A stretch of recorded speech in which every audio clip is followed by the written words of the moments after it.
Hello students, how are you all? I hope you all are safe. So let's start our today's class. As you all know that we are learning our chapter number 17, that is understanding of development, विकास की समझ. ठीक है.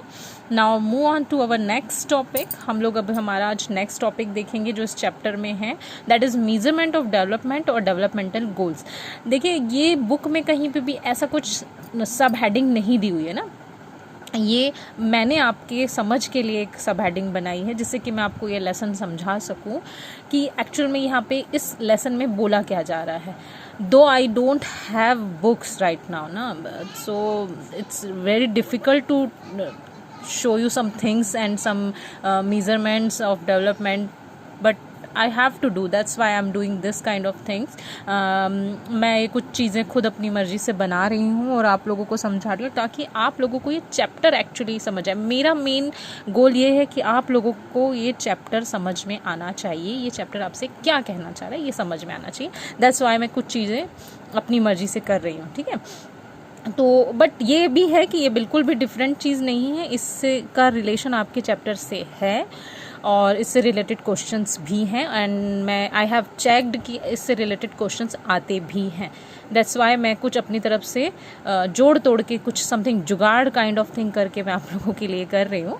तो I hope कि आप लोगों को समझ में आए. ठीक है. और मैं ये अब सब इतना एक्सप्लेन इसलिए कर रही हूँ क्योंकि मुझे बहुत सारे बच्चे फिर ये मैसेज करते हैं कि मैडम बुक में तो ये है ही नहीं, बुक में तो ये है नहीं. तो बेटा बुक में है नहीं लेकिन फिर भी आपके चैप्टर से रिलेटेड है, दैट्स वाई मैं ये चीज़ें करवा रही हूँ. हाँ ये हो सकता है कि मैं हेडिंग का थोड़ा नाम चेंज कर दे रही हूँ, कुछ कर दे रही हूँ ताकि आप लोगों को समझ में आए. ठीक है. बाकी क्वेश्चन आंसर मैं बिल्कुल चेंज नहीं कर रही हूँ, जो बुक में है वही है और वही करवा रही हूँ. ठीक है. तो चलिए लेट्स स्टार्ट. आज हम पढ़ेंगे मेजरमेंट ऑफ डेवलपमेंट और डेवलपमेंट गोल्स. ठीक है. डेवलपमेंट गोल्स क्या होते हैं, कैसे होते हैं, ये चीज़ मैं आपको बताती हूँ. लास्ट क्लास में मैंने आप लोगों को बताया था कि व्हाट इज़ डेवलपमेंट है. तो development is nothing just an idea. It is a word that means in which something grows, become more mature and advanced. And in my definition I have told you कि development कुछ नहीं है, एक step आगे बढ़ना है. ठीक है. और ये आई थिंक ये सारे बच्चों को समझ में भी आ चुका था. और मैंने ये भी बताया था कि different people have different things और उनके लिए डेवलपमेंट का क्राइटेरिया बिल्कुल अलग होता है. ठीक है. अब हम लोग कहते हैं कि आगे बढ़ते हुए कहते हैं कि ये पर्सन डेवलप्ड है, या ये इन लोगों को ये फैमिली अच्छी डेवलप्ड फैमिली है, या ये कंट्री अच्छी डेवलप्ड कंट्री है. तो कैसे हम कहते हैं, किस क्राइटेरिया पे कहते हैं, कौन सा हम मेज़रमेंट लगाते हैं कि जिससे हम कह दें कि हाँ भाई ये बंदा डेवलप्ड है, या इसकी फैमिली डेवलप्ड है, या ये कंट्री डेवलप्ड है, ये सिटी डेवलप्ड है ना. अब फॉर एग्जांपल अगर आप भिलाई को ही लेते हो या दुर्ग को ही लेते हो तो हम क्यों कहेंगे कि भिलाई डेवलप्ड है या दुर्ग डेवलप्ड है? क्योंकि हम देखते हैं यहाँ ऐसी चीज़ें हैं जो हमको लगता है कि ये डेवलप्ड है. अब इसके कुछ क्राइटेरियाज होते हैं जो मैंने यहाँ पे लिख के रखे हैं, जिसमें फर्स्ट है इनकम. अगर किसी पर्सन की इनकम अच्छी है और वो एक्सपेंसेस ज़्यादा करता है, ठीक है, तो हम खुद ब खुद उसको देख के बोल देंगे कि नहीं भैया ये पर्सन डेवलप्ड है, यानी उसका कनेक्शन डेवलपमेंट से है. मतलब वो खर्चा ज़्यादा कर रहा है, अच्छा घूमने फिरने में, कार, अच्छा घर है, अच्छी रहन सहन अच्छा है. इट मीन्स सब कुछ अच्छा है. क्यों अच्छा है? क्योंकि उसकी इनकम अच्छी है. ठीक है. इनकम अच्छी है तो सब कुछ अच्छा है, और सब कुछ अच्छा है इट मीन्स कि वो डेवलप्ड है. ठीक है. अब इसके अलावा अगर मैंने किसी पर्सन के लिए कहा, ठीक है, अब मैंने सिटी के लिए कहा, सिटी में अच्छी अच्छी चीज़ें, इंफ्रास्ट्रक्चर अच्छे अच्छे हैं, मॉल्स हैं, रेलवे स्टेशन अच्छा इस्टेब्लिश्ड है, बस स्टैंड अच्छा है, इवन एयरपोर्ट्स हैं, तो हम क्या कहेंगे कि वो सिटी डेवलप्ड है. अब स्टेट छत्तीसगढ़ डेवलप्ड है या नहीं, हम कैसे कह सकते हैं? अगर वहाँ के लोगों की पर कैपिटा यानी जो पर पर्सन इनकम है वो अच्छी है, और दूसरा वहाँ पे एजुकेशन, हेल्थ से रिलेटेड सारी चीज़ें अच्छी है, वहाँ पे एयरपोर्ट हैं, अच्छे अच्छे हॉस्पिटल्स हैं, सारी चीज़ें अगर अच्छी हैं, ठीक है, और वहाँ पे वो बोलना चाहिए क्या, मिनरल्स अच्छे हैं, ट्रीज़ हैं, फॉरेस्ट है, सब कुछ अच्छा है, तो भाई कोई भी कहेगा कि ये सिटी या ये स्टेट क्या है, डेवलप्ड है. इट मीन्स कि मेजरमेंट ऑफ डेवलपमेंट हम ये पॉइंट्स से कर सकते हैं। तो मैं आपको ये 3 बेसिक पॉइंट्स इसलिए बता रही हूँ क्योंकि ये तीनों बेसिक पॉइंट्स आपकी बुक्स में दिए हुए हैं। पहला पॉइंट होता है इनकम, दूसरा एजुकेशन एंड हेल्थ, और तीसरा पब्लिक वेलफेयर। अब इसका आपके ऊपर डिपेंड करता है कि आप इसको किसके बेसिस पे रख रहे हो। एक सिंगल पर्सन के लिए सोच रहे हो तो भी ये तीनों चीज़ें ज़रूरी है, एक सिटी के लिए जो सोच रहे हो, एक स्टेट के लिए सोच रहे हो, या एक देश के लिए सोच रहे हो, तो भी यहाँ पे ये तीनों चीज़ें ज़रूरी रहेगी। किसी देश को डेवलप्ड कंट्री तब माना जाएगा जब वहाँ पे पर पर्सन इनकम अच्छी होगी, एजुकेशन और हेल्थ से रिलेटेड सारी चीज़ें अच्छी होगी, अच्छे कॉलेजेस होंगे, अच्छे स्कूल होंगे, अच्छे हॉस्पिटल्स होंगे, और बहुत सारी नई नई चीज़ें होंगी, तो वो स्टेट, वो कंट्री डेवलप्ड होगी। पब्लिक वेलफेयर, सार्वजनिक चीज़ें जो होती हैं लाइक बस स्टैंड, एयरपोर्ट, ये सब चीज़ें अच्छी होगी तो वो कंट्री डेवलप्ड मानी जाएगी। ठीक है, तो अब इसको हम 1 बाय 1 देखते हैं कि सबसे पहले हम लेते हैं इनकम। ठीक है, अब इसके लिए देखिए, आई don't have book right now in English medium, but मेरे पास अभी एक हिंदी मीडियम की बुक है, तो वो मैं उसमें से आपको बता रही हूँ कि देखिए ये यहाँ पर कुछ दिया हुआ है ना, एक चार्ट दिया हुआ है, इसमें लिखा हुआ है यहाँ पे स्टेट्स और यहाँ पे पर कैपिटल, पर पर्सन कैपिटल, मतलब एक पर्सन की इनकम कितनी होती है। अब मैं यहाँ आपको ये भी एक चीज़ क्लियर कर दूँ, पर पर्सन कैपिटल ये जो लिया जाता है दैट इज़ ना एवरेज होता है, कि एवरेज होता है। इट डजेंट मीन कि हर पर्सन की इनकम इतनी होगी महाराष्ट्र में, इट डजेंट मीन, ये एक एवरेज चीज़ होती है। जैसे आपकी क्लास में अगर 32 बच्चे हैं, ठीक है, 32 स्टूडेंट्स हैं, और सबको मार्क्स जो मिलते हैं उसमें से एक एवरेज मार्क निकाला जाता है कि भाई हमारी क्लास के सारे बच्चों को एवरेज इतने मार्क्स मिले हैं, तो या एवरेज इतना परसेंटेज है उनका। सेम वही चीज़ यहाँ पे ली जाती है कि पर पर्सन इनकम निकालने का मतलब ये नहीं है कि एक एक बंदे की इनकम इतनी ही होगी, नहीं, इससे कम भी हो सकती है, इससे ज़्यादा भी हो सकती है। ठीक है, यहाँ पे एक स्टेट दिए हुए हैं, ये एग्जांपल के लिए आपको दिया है। 2013 और 14 में क्या गया, कुछ स्टेट्स में सर्वे किया गया, और देखो आप देखना आपके घर पे भी होता है, गवर्नमेंट की तरफ से कुछ लोग आते हैं जो सर्वे करते हैं आपके घर का मेन कौन है, मुखिया कौन है, आपके घर कितने बच्चे हैं, कितने बड़े हैं, कितने छोटे हैं, किस एज के, क्या जॉब करते हैं, ये सारा गवर्नमेंट के थ्रू सर्वे होता है। ये सर्वे ही ये इस टाइप के चार्ट बनाने में हेल्पफुल होते हैं। ठीक है, अब देखिए महाराष्ट्र में एक सर्वे किया गया, उसमें एवरेज निकाला गया कि पर पर्सन कैपिटल 1,14,392 है। ठीक है, केरला में 1,3820 है, एंड बिहार में 31,199 है। मीन्स अब आप यहाँ खुद देखो कि सबसे ज़्यादा इनकम इन तीनों स्टेट्स में किस में है, महाराष्ट्र में, और सबसे कम किस में है, बिहार में। ठीक है, अब यही मैं आपको देखो यहाँ बता रही हूँ। अभी हम सबसे पहला पॉइंट कौन सा ले रहे हैं, इनकम। तो इनकम में हमने ये देखा कि ये चार्ट है हमारे पास, इसमें हमने देखा कि ये यहाँ पर है। अब पर पर्सन इनकम निकालने की ज़रूरत क्यों पड़ी हमको, यहाँ पे एक बात और क्लियर कर दूँ, क्यों निकालते हैं पर पर्सन इनकम, निकालते हैं जीडीपी के लिए। ठीक है, जीडीपी किसी कंट्री के लिए सबसे इम्पॉर्टेंट चीज़ होती है सारे कॉम्पिटिशन्स में, ये बताने के लिए कि हमारी कंट्री आगे है या नहीं, डेवलप्ड है या नहीं, उसके लिए जीडीपी इम्पॉर्टेंट होती है। ठीक है, तो अब यहाँ पर हमने पर पर्सन इनकम निकाली और देखा कि भाई ये इसमें ज़्यादा है, उसमें ज़्यादा है, तो इससे हमने क्या निकाला, इससे हमने ये निकाला कि भाई महाराष्ट्र बिहार के कंपैरिजन में डेवलप्ड है। ठीक है, इसका, और ये भी मैं बता दूं कि इट डजेंट मीन कि महाराष्ट्र में हर एक बंदे को 1,14,392 रुपये मिलते हैं, नहीं, कुछ लोगों को इससे ज़्यादा भी मिलते हैं और कुछ लोगों को इससे कम। अगर कोई एक्टर एक्ट्रेस की आप देख लोगे तो उनकी एक मूवी ही की कीमत ही 20 करोड़, और ये और वो, उन लोग एक मूवी के लिए इतना पैसा लेते हैं। तो वही एक एवरेज बता रहे हैं, तो इससे ज़्यादा भी होते हैं, इससे कम।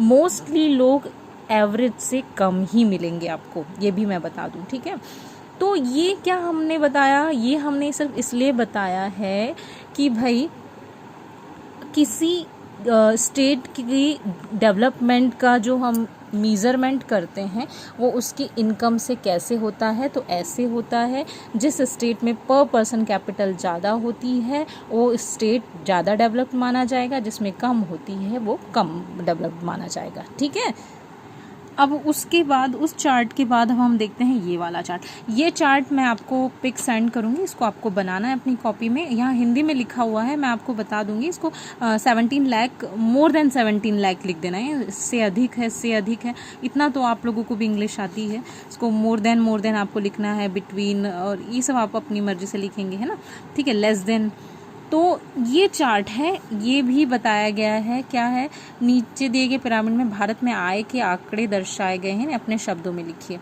ठीक है। तो इसका मैं आपको आंसर भी दूंगी, तो आपको अपनी कॉपी में सेम, आप चाहो तो कलरफुल बनाना है तो कलरफुल बना लेना जैसा। तो इसको हम थोड़ा सा समझ लेते हैं। इसमें क्या दिया हुआ है कि 17 लाख जो इनकम है, कुछ लोगों की इनकम 17 लाख से अधिक भी होती। मैंने अभी बताया आपको कि एक्टर एक्ट्रेस को ही ले लो आप, जिनकी कीमत, उनकी एक की फिल्म की ही कीमत कितनी ज़्यादा हो जाती है ना। ऐसे बहुत सारे इन्वेस्टर्स हैं, बहुत सारे बिजनेसमैन हैं, लाइक मुकेश अंबानी, ये सब लोगों की एक दिन की इनकम हो जाती है इतनी, एक महीने की इनकम इतनी हो जाती है। सोचिए, हम लोगों की एक साल की नहीं रहती इतनी, ठीक है। तो ऐसे इंडिया में कितने लोग हैं जिनकी इनकम 17 लाख से अधिक है या मोर देन है? तो 30 लाख फैमिली इंडिया में ऐसी है जिनकी इनकम 17 लाख से भी ज़्यादा है। फिर 3.4 लाख और 17 लाख के बीच में कितने ऐसे? 310, इतने बहुत कम परिवार है जिनकी इतनी है ना। 1.5, 3.4, 1.5 लाख से 3.5 लाख के बीच में कितने लोगों की है? 710 लाख लोग, नहीं ये सॉरी, ये कम बोल दिया मैंने, ये ज़्यादा है ना, ठीक है। सबसे ज़्यादा हमारे यहाँ हम लोग आते हैं मिड वाले, ठीक है ना। एक अपर क्लास होता है, हम मिडिल क्लास लोग होते हैं। मिडिल क्लास इनकी इनकम देखो 1.5 लाख से कम वाले, जिनकी बोलना चाहिए एनुअल इनकम है ना 1.5 लाख से कम है, वो कितनी फैमिली है इंडिया में? 1350 लाख, ठीक है। तो अभी हम लोग 125 करोड़ लोग, मतलब 1 अरब समथिंग कुछ हम लोग हैं। तो उनमें भी आप देख लो ऐसा डिवाइडेशन है कि इनकम कितनी है।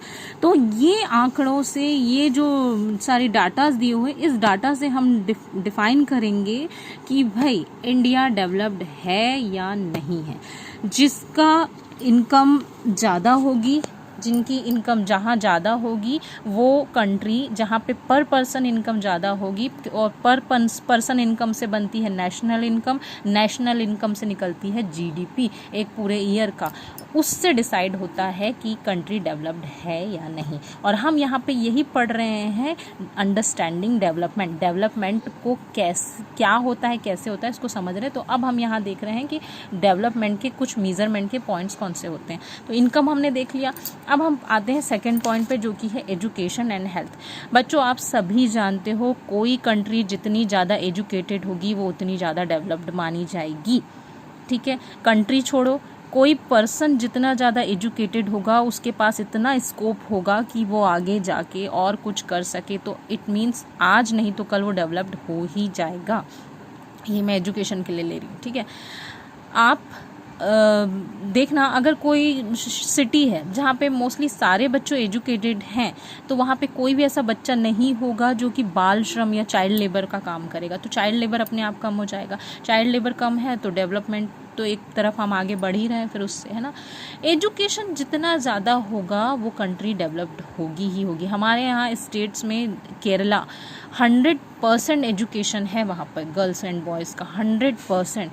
दैट्स वाई केरला सारे इंडियन स्टेट्स से बहुत डिफरेंट है और बहुत ज़्यादा डेवलप्ड है ना। बंगलोर जो है उसको हाईटेक सिटी कहा जाता है। क्यों कहा जाता है? क्योंकि एजुकेशन सबसे ज़्यादा वहाँ पर है, ठीक है ना।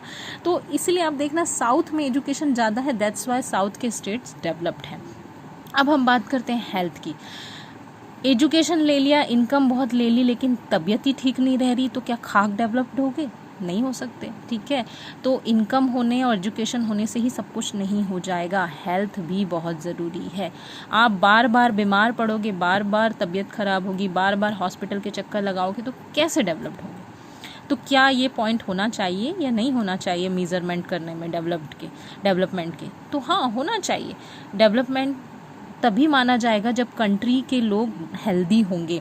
लाइक नॉर्वे एक ऐसी कंट्री है जहाँ के लोगों की एवरेज हेल्थ ज़्यादा मानी जाती है, एवरेज लाइफ ना। हमारे यहाँ आई थिंक हमारे यहाँ इंडिया में एवरेज लाइफ 55 to 60 मानी जाती है।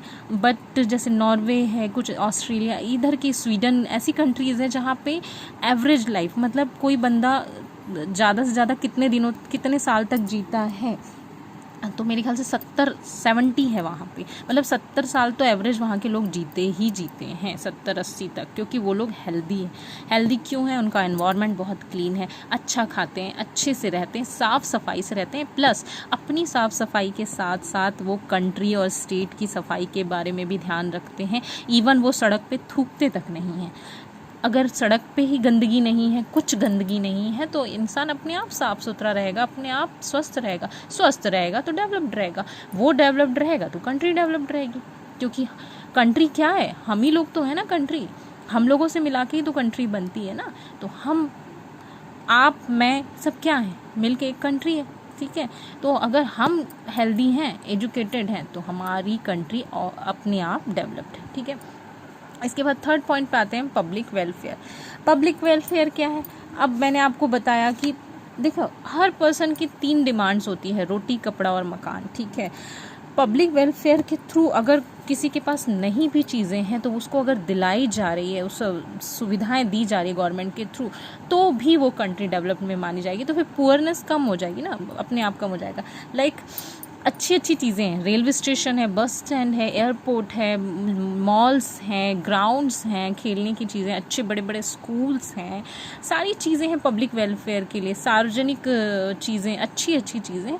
तो ऑब्वियस है अगर वहाँ पे चीज़ें, ये सब चीज़ें हैं, वहाँ के पर्सन्स हैप्पी रहेंगे। अगर पर्सन्स हैप्पी हैं, इट मीन्स कि वो हेल्दी हैं, अच्छे हेल्दी हैं तो अच्छा काम करेंगे, अच्छा पढ़ाई करेंगे तो एजुकेटेड हैं तो अच्छी से इनकम मिल जाएगी, इनकम अच्छी है तो डेवलप्ड है। मतलब सारी चीज़ें एक दूसरे से घूम फिर कर मिलती है। मतलब हैप्पी हैं, क्यों हैं हैप्पी हैं? क्योंकि पब्लिक वेलफेयर अच्छा है। हैप्पी हैं तो हेल्दी हैं तो अच्छे ज़्यादा एजुकेटेड हैं, और एजुकेटेड हैं तो ऑब्वियस है इनकम मिलेगी, अच्छी जगह जॉब करेंगे, इनकम अच्छी है तो डेवलप्ड है। तो आई थिंक अब आप लोगों को ये क्लियर हो गया होगा कि कैसे सारी चीज़ें भी ज़रूरी होती है डेवलपमेंट के लिए, और ये डेवलपमेंट गोल्स भी कहलाते हैं, ठीक है। तो यहाँ पर ये आपका चैप्टर अब एंड होता है। इस चैप्टर का मैंने आज पूरा कंटिन्यू कर दिया, इस चैप्टर का एंड कर दिया, और इसके बाद हम नेक्स्ट चैप्टर देखेंगे, वो मैं आपको इन्फॉर्म कर दूँगी। आई होप आप लोगों को डेवलपमेंट क्या है, कैसे होता है, उसके प्रिंसिपल्स क्या होते हैं, और उसके डेवलपमेंट गोल्स क्या हैं, वो आपको क्लियर होगा। Okay, thank you.